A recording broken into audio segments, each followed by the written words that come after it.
Today is September 11th, 2024. Call 911.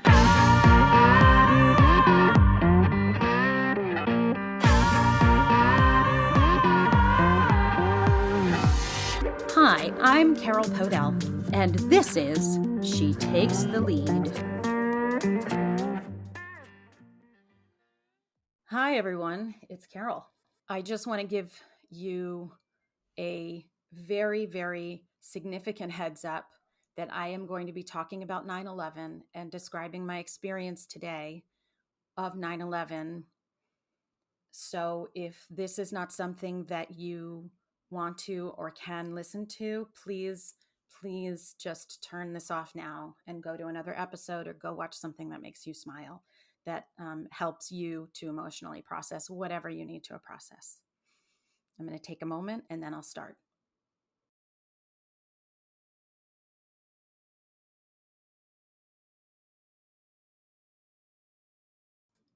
Today is September 11th, 2024, which we call 9/11. It's 23 years later after the attacks on the United States, on where 4 planes were hijacked by the Taliban, run by Osama bin Laden. The Taliban is a terrorist organization.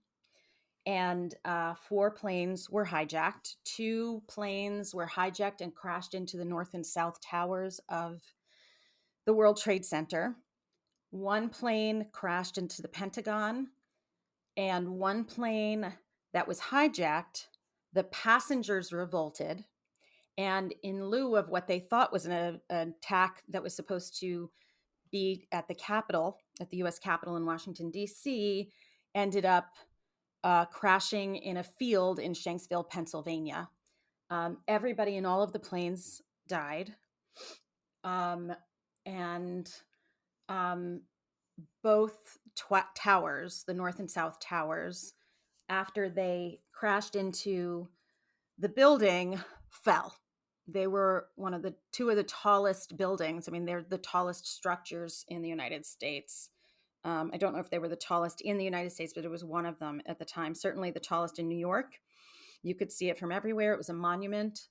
It's a place now. They've rebuilt it to be something different, to be a monument to all of the souls that were lost in 9/11. That was 3,000 of them. But at the time, it was it was one of those places. If you're a tourist, you go to. It's a big deal. It's a big place, and 3,000 people died. Largely were not found. They were rubble. Some people were able to find some people in the rubble, but many of them were just never found. They just crumbled. I'm talking about it today because first of all, it's a very big day. I was in New York at the time. I'm a New Yorker, so it was a big day around the world. It was terrifying, but it was also an attack in my home. And I was still working in news at the time. And the division that I was working in was called special events, which is news emergencies. So that's when, at the time now we have CNN and MSNBC and Fox News and their 24-hour news organizations. At the time, we did have CNN. I believe MSNBC was just starting to be built, but it wasn't like they were 24-hour news organizations, but they were, people got their news from the national network news that was ABC, CBS, and NBC. And that's where people got their up to date, up to the minute news, as much as up to the minute could be, based on what the information and the technology we had. We did not have social media. We did have Google, but we also had Ask Jeeves. So it wasn't like, it wasn't Google as we know it today. And we weren't getting first person somebody down there without sending somebody down to the World Trade Center or wherever it was. And as I said, the department that I worked in at ABC News was special events. So we broke in. So whatever the regularly scheduled programming was, whether that was a soap opera or Oprah or primetime television, this group would break in and report whatever was happening at that moment. So Peter Jennings was our anchor of World News Tonight and kind of led the organization and was certainly the face of the organization at the time. He was brilliant. He's since passed. And the team that I worked with was extraordinary, really top tier of their field. The director and executive producer that I worked with were amazing, and all of the producers and the entire production team, everybody that you worked with in this division was just incredible. Really, if you meet somebody who works in news like or sports, they know their stuff. So I worked what I guess you would call permalance. So I worked there for years and years, but it was on a sort of more freelance basis. So I wasn't there necessarily every day, although I was there almost every day for several years over time. So my ex-husband and I were not even married at the time, and we both worked there, and we were both pursuing other things. I was acting, and I was like producing theater, and I was singing. So, I was pursuing all of these other things at the same time. So I could go in on a given event. And if I was working on something else and my ex husband wasn't, or often vice versa, if he was working on something, because he was an actor and a director, et cetera, we would just say, okay, you're working on this. And it was almost interchangeable to a certain degree. Anyway, we got a call that morning, the morning of 9/11, a little before 9. We don't live far from the studios, or I don't live far from the studios. And they asked both of us to come in. And they said that a plane had hit the tower. And at the time, the second plane had not hit the tower when we got that call. Then what happens in your mind when this is happening is you start thinking about from a perspective of, you start thinking about the tragedy of it, and you start thinking about the reality of it, but you also start thinking about the mechanics of what's happening, and you start imagining what the story is going to be so that when you're there, you can kind of understand it. I worked in the graphics department. I'm not a graphic designer.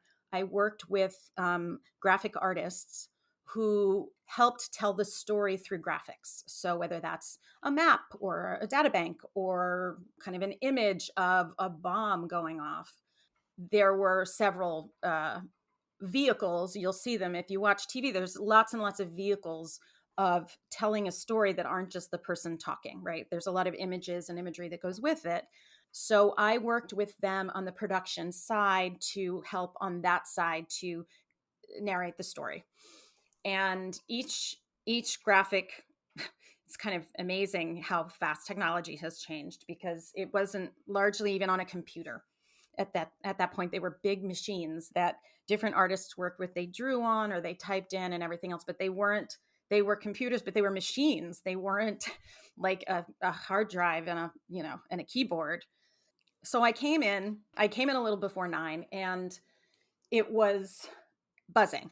And the people who had spent their night on the overnight news, working on the overnight news, and then there was a group of people who worked in that area to air news on Good Morning America. So Good Morning America was shot in a different studio, but the news was fed out of this particular studio. So that team was covering it until the special events team got in. They were covering us until we could actually get there and pick up. These people had been working overnight, all night long. It's an arduous job to do that job. I did that job later on as well. It's on Good Morning America, you get there at midnight or 4 a.m. to air at 7 a.m. Like, it's a lot of work. Sometimes you get there 10 p.m.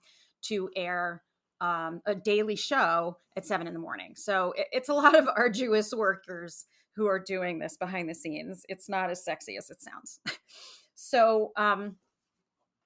So we got there and go into the office and start prepping, like figuring out what we'll need depending on our role. I was working with a graphic artist whom fortunately I adored. We were good friends as well.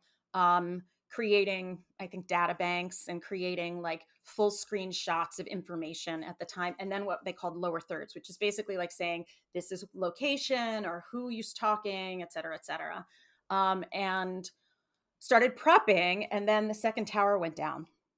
And then the second tower, and then the towers went down. And I remember being there, someone saying the towers went down, running into this long hallway where all the booths were for the, to do this, and just in shock that they were just falling before my eyes. And I mean, I had friends down there, I had a family member down there, and going into then a panic of who's down there right now. Now, the timing of it was kind of crazy in a lot of ways because it happened to be in New York City the first day the majority of schools were starting. And so many people were late or running behind or in traffic as a result of all the schools starting on that first day. So there were several people, and I'm very, very, very lucky because everybody I know, all of the people that I love, were late or not there. They'd taken the day off or the morning off. But I didn't know that at the time. So what was running through my head were all the people that I knew who were down there that I thought were in it or harmed. And, we got ourselves together, ran over, sat down. I didn't even have a cell phone at the time. I had a beeper. And, while we're trying to air, I'm like picking up the hard line, trying to call my ex-husband's cousin to see if she was okay. Couldn't reach her. And watching people, jump out of windows and try to get out. And watching people struggle, and then trying to, and working with Peter as the story unfolded, and as Peter was unwinding it in real time with us, which was crazy. And also, and trigger warning, watching people trying to escape the buildings and jump out of the buildings because the fire was too bad and the smoke was too thick. And so the way that the booth looks is you have a line, your preview, and then your B-roll. And you have 3 TV screens. They're literally like just TV screens. We didn't have flat screens at the time. Flat screens were super fancy and they were super expensive, and nobody actually owned one in their home. We just had TV screens. And the main TV screen was airing. That was line, and that was what was up. That's what the viewers were seeing at that moment. Then preview is what you were offering to the director downstairs, who was telling the story with Peter, what you thought he needed next, or what he told you he needed next to continue the story. And then the other screen was the B-roll. So that was all the video that was being used to tell the story when it was not on Peter at the desk. And it's a wild role. So in a control room of a news organization, it's been a while, so it may have changed. I'm sure technology's changed it tremendously, but in a control room, you have a wall of TV screens. I'm going to oversimplify this, but it's kind of amazing what directing live television is and the way that they do it. You have a wall of TV screens, and there's a director, there's a technical director who is moving everything around. So they're pressing all of these buttons, and that sounds so simplified. It's so not. It's a hard job, and it's a very skilled job. But basically, so they're taking, say, feed 231 and putting it into the main line. They're taking the B-roll that we need in this little clip at this little moment and then putting it onto the line so you see it. That's what the technical director is doing.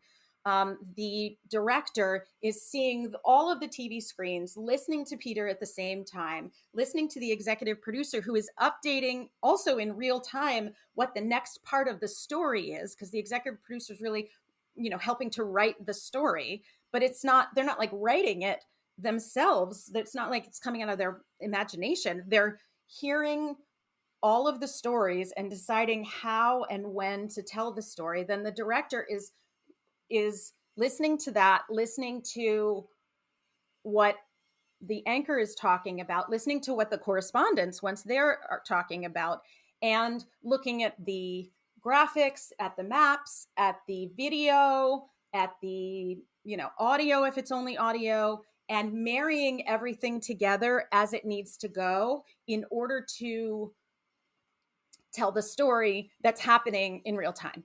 It's a pretty spectacular thing to see when you see someone who really knows how to do it and really does it beautifully. The director that we worked with really did it amazingly.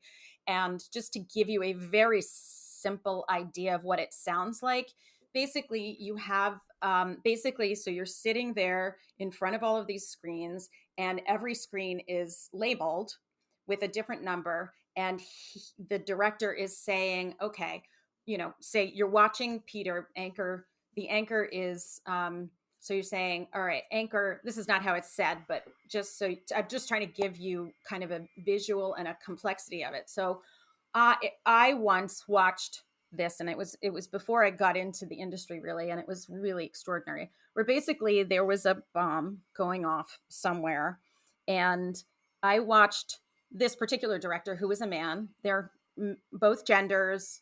They're probably non-binary directors. I didn't know any at the time, but I'm sure they're all genders now.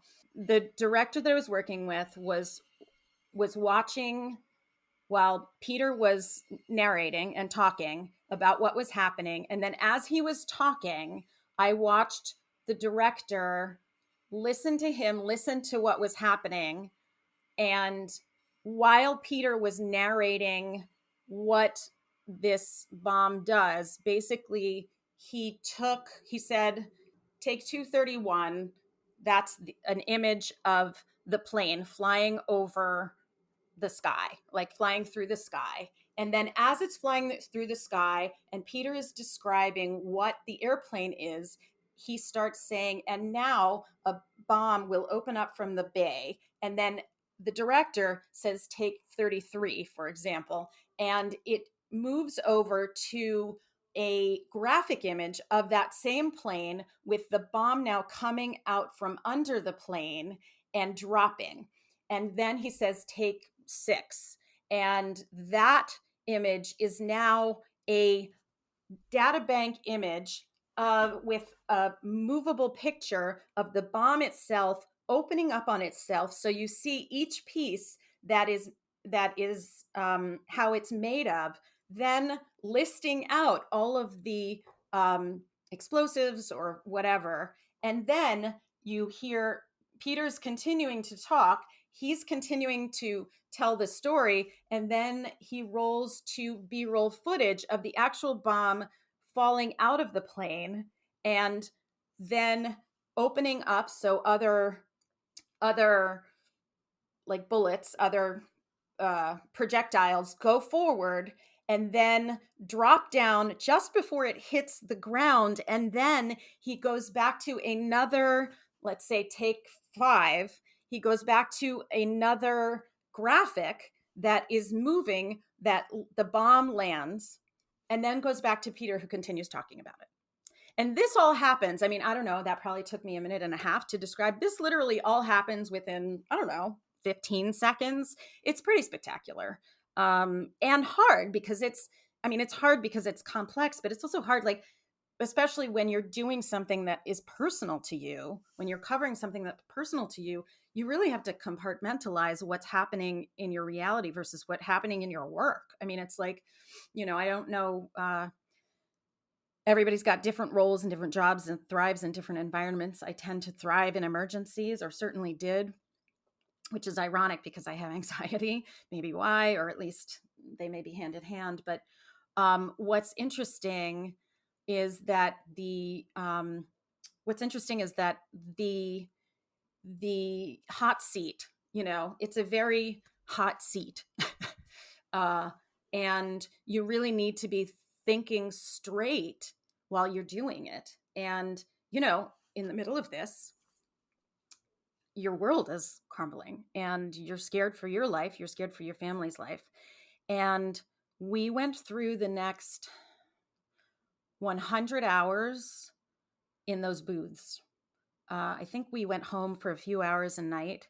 Every night when we got home, my parents live in the building. I would go wake them up and just say, we're home and I love you. And then every morning or whenever we left to go back to work, I would do the same. I did that for 6 months, I think. We covered that story, which turned into a war in Afghanistan, which turned into a war in Iraq, which turned into a war in Kosovo and Albania, and it was a lot. I spent, I think, almost 3 years over time, and the truth is that I'm one of the lucky ones because it ended up that nobody passed away in my world, nobody died in my direct world, and I didn't die. But it was kind of a crazy time. We were in that building 24/7 while we were watching each piece of this story. And in the very beginning, when they're covering it, they're you're using footage now at maybe the second day or the third day, that is you're now you're moving the story, but you're still using footage that you aired maybe yesterday. So, a lot of the footage, as I said, were really awful things to watch, including people jumping out of buildings. And at a point, they just stopped airing it because the children that were seeing these images, I mean, nobody went to school, and, the children thought that it was happening over and over again. So over and over again, people were jumping out of buildings. So they actually stopped airing it. But for me, I was seeing that because, we had the line, we had the preview, and then we had the B-roll that they were skipping through because we were watching the video that was going to air, but not the final video. It was just them queuing it up to the video that we were going to air. So you're watching all of the atrocities over and over and over again. I mean, it was insane. It was just insane. And then, we continued onward. You're like working, trying to deal with this awful thing. When we walked out of the building, that the first time we walked out of the building, and then for like 2 weeks after that, you could smell the smoke and you could see the smoke clearly, like, I don't know, 5 miles uptown, maybe. The studios were in the 60s on the west side, and this was all the way downtown in the financial district. And you could see the devastation on people's faces when they were walking around, just confused or crying, or it was just such a crazy time. And people were randomly just hugging each other. It was really kind of, I mean, the beautiful part of this horrible tragedy was really that, New York really came together in a way that New Yorkers do, where they just pull together and love on each other. I mean, I remember coming back after, like, maybe it was like the 2-week mark or something like that, and coming home, and I must have just looked wiped and exhausted. And we walked by, an entire fire station died. There were several policemen and policewomen who died. Multiple fire people died, trying to save people. And one of the firefighters from the station that's in my neighborhood was down there and gave his life. And there was a woman who was there bringing them food, because all of the firefighters from all over New York were coming down to help. And so there was a woman over there bringing them some food, and we walked by it. And the woman, I think we stopped just to say hi and thank you. And, just like connect with humans. And she just went in and hugged me. Like, she didn't even ask. She just, like, kind of took me and just gave me a hug. And we just hugged for, like, I don't know, probably a solid minute. And wept, I mean, it was crazy. And the time of it was nuts. Then everybody was worried about biological warfare, and there were all these envelopes filled with anthrax that they were being sent to different news organizations, to different companies. They sent one to ABC. um, Nobody got hurt, but there was an envelope with anthrax in one of the sent to, I think, one of the producers. And so we all had to have our nose swabbed, um, to make sure everybody was okay. Another night we came out, and there was a whole group of people in hazmat suits walking into the building. Um, and then over time, like I said, um, we were covering different stories as stories unwound and unfolded. We were covering them. Peter was extraordinary and very human about it, and was trying to offer solace as well. I mean, a news anchor is really there to report the news, but that doesn't exist anymore, really, because we're so we're so ingrained in infotainment. But at the time, it was really, that was part of what was so respected about it, is that the news organizations were real news. They were news. The Daily Show was like, was um, satire. It wasn't intended at the time to be where you get your news. They're comedians. They were not um, journalists. I mean, to the point where I think I remember one of the journalists from, I believe it was the Daily Show, or it was one of those shows, wanted to interview Peter, and he refused because he was like, they're not a journalist.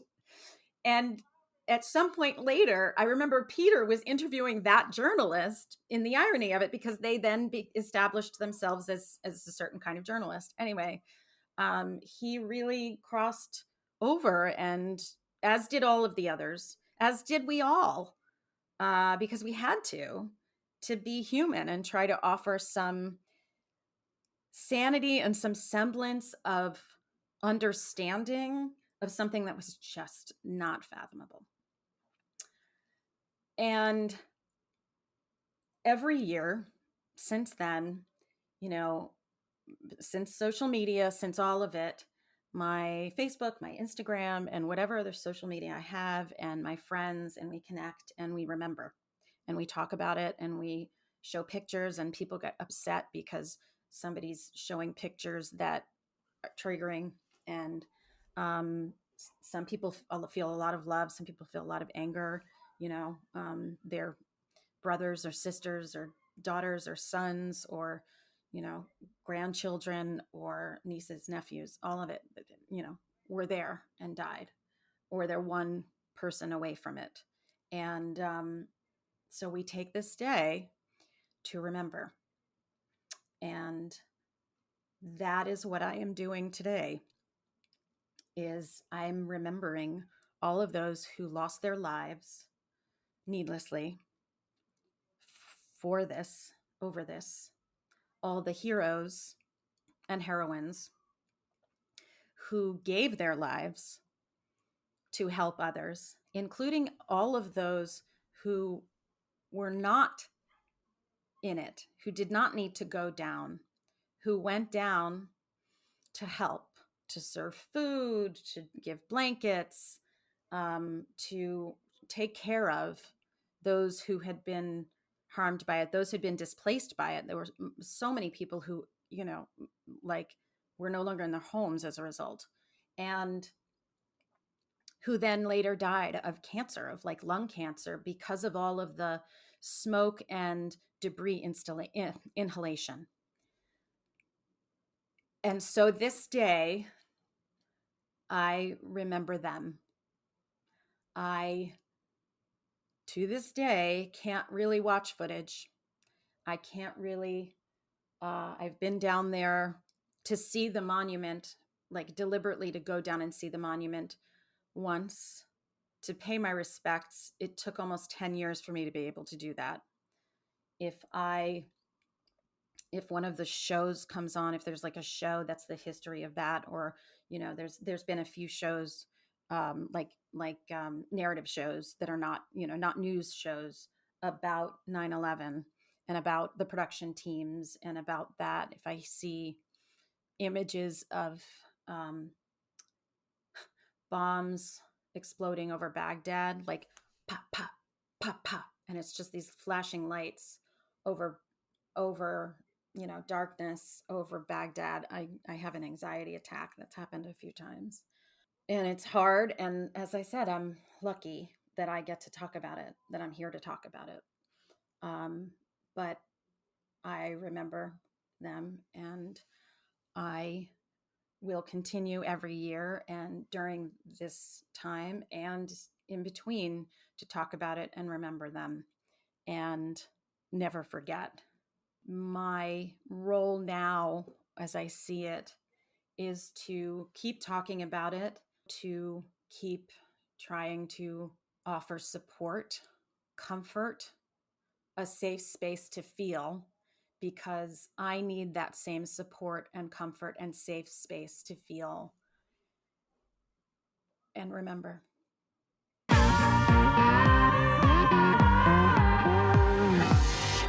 Hey, thanks so much for listening. If you like what you heard, please hit subscribe. Also, if you want to keep in touch, go to Insta at About a Blonde or Facebook at About a Blonde Official. Also, you can sign up for my mailing list at www.aboutablonde.com. Have a great day. Mwah!